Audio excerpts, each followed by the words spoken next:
মায়ের এখানে তো আমরা তো মানে ম্যাক্সিমাম দিনই দেখা যায় যে আমরা মায়ের এখানে পূজা এবং যজ্ঞ তো চলতেই থাকে। তবে আজকের যে যজ্ঞটা সেটা একটু আলাদা ধরনের।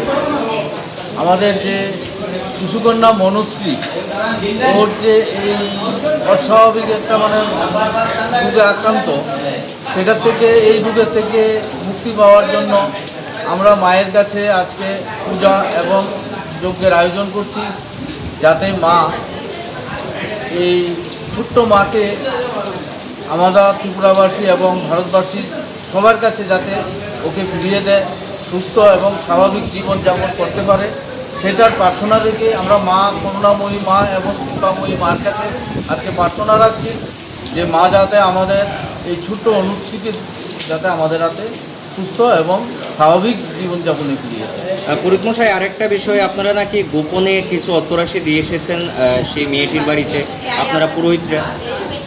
দেখো, দান গোপনই হয়, দান কোনো সময় এরকমভাবে করলে সেটা কোনো ফল নেই। যেহেতু কী করা হয়েছে না করা হয়েছে সেটা এই যে আসি এই জায়গাতেই থাকে।